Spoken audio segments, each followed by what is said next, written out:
আসসালামু আলাইকুম বন্ধুরা, আজকের এই ভিডিওটি যারা ব্যবসা করছেন তাদের জন্য, যারা চাকরি করছেন তাদের জন্য, যারা কৃষি কাজ করছেন তাদের জন্য, যে কোনো কাজের সঙ্গে যুক্ত, যে কোনো পেশার সঙ্গে যুক্ত তাদের সকলের জন্য অত্যন্ত গুরুত্বপূর্ণ একটি ভিডিও। আমাদের মধ্যে অনেকেরই ফজরের নামাজ পড়ার পর ঘুমানো অভ্যাস আছে, কিন্তু আমরা হয়তো জানি না ফজরের নামাজ পর ঘুমানো কতটা ক্ষতি। আবার অনেকে আছেন যে রাত্রি জেগে সকালে দেরি করে ঘুম থেকে উঠে, মানে ফজরের নামাজটা পড়ে না। একটা কথা বলি, পৃথিবীতে যে যাই করছেন না কেন করুন, যে কাজের সঙ্গে যুক্ত আছেন, যুক্ত থাকেন, হালাল পন্থায় পৃথিবীতে আপনি আয়েশ আরাম করতে পারেন, তবে নামাজটা যেন ছেড়ে দিন না। প্রিয় দর্শক মণ্ডলী, মূল কথা হলো যে এই যে ফার্স্ট সকাল, আর্লি মর্নিং, এই সকাল সকাল ঘুমিয়ে থাকার ক্ষতিটা কি? এর ক্ষতি বলতে, যারা নিয়মিত সকালে ঘুমায় তারা বরকত থেকে বঞ্চিত হয়, অলসতা বৃদ্ধি পায়, কাজকর্মে অমনোযোগ সৃষ্টি হয় এবং রিজিক সংকুচিত হয়। শাখার আল গামিদি রাদিয়াল্লাহু তাআলা আনহু সূত্রে বর্ণিত, রাসূলুল্লাহ সাল্লাল্লাহু আলাইহি সাল্লাম এই দোয়া করেছেন, আল্লাহুম্মা বারিক লি উম্মতি ফি বুকুরিহা, হে আল্লাহ আমার উম্মতের জন্য দিনের শুরুটা বরকতময় করুন।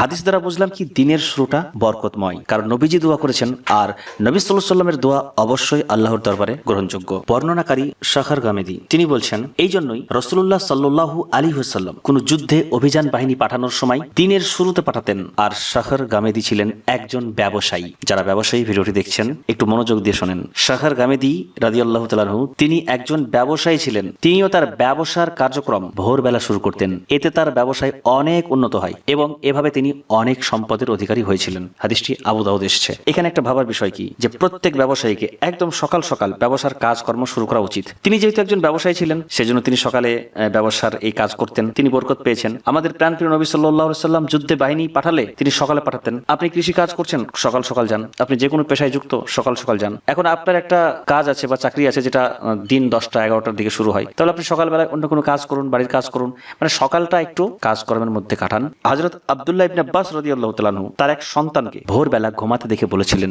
আতানামু ফিস সাআতিল্লাতী তুকাসসামু ফিহাল আরযাক, তুমি কি এমন সময় ঘুমিয়ে আছো যখন রিজিক বণ্টন করা হচ্ছে? অর্থাৎ ফজরের পর সকালে ঘুমিয়ে থাকলে রিজিক সংকুচিত হয়। উরওয়া রাহমাতুল্লাহ আলাইহি বলেন, আমি যখন কারো সম্পর্কে শুনি যে সে ভোরবেলায় ঘুমায়, তখন আমি তার প্রতি আগ্রহ হারিয়ে ফেলি। আপনি যদি নিয়মিত সকালে ঘুমান, তাহলে আপনার সঙ্গে যারা কাজকর্ম করে তারা কিন্তু আগ্রহ হারিয়ে ফেলবে।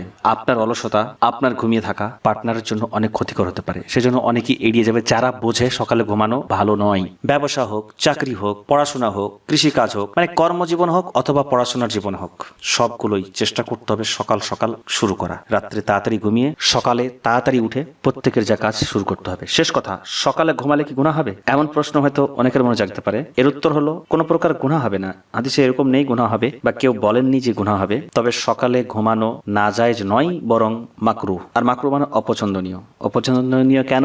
কারণ কল্যাণ থেকে বঞ্চিত থাকছেন, এটা খারাপ জিনিস, আর খারাপ জিনিসটাকে মাকরুহ বলে। তাই প্রত্যেক মুসলমানের দায়িত্ব হলো যে সকাল সকাল ওঠা। যদি আপনার ঘুম আসে, হয়তো রাত্রে কোনো কাজ পড়ে গেছে বা কোথায় ব্যস্ত ছিলেন, বা যে কোনো ভাবে হয়তো দেরিতে ঘুমিয়েছেন, সকালে উঠতে পারছেন না, এরকম হতে পারে, তাহলে উঠুন, কষ্ট করে ফজরের নামাজ পড়ুন, একটু হাঁটাহাঁটি করুন, একটু এক্সারসাইজ করুন, শরীর চর্চা করুন, না একটু ঘোরাফেরা করে হালকা একটু নাস্তা করে তারপর একটু দেরি করে ঘুমান। ঠিক আছে, এভাবে আপনি করতে পারেন। তো আশা করছি এই ভিডিওটি ভালো লেগেছে। এই বিষয়গুলো প্রত্যেকের ফলো করা উচিত। সকলে ভালো থাকবেন। আসসালামু আলাইকুম।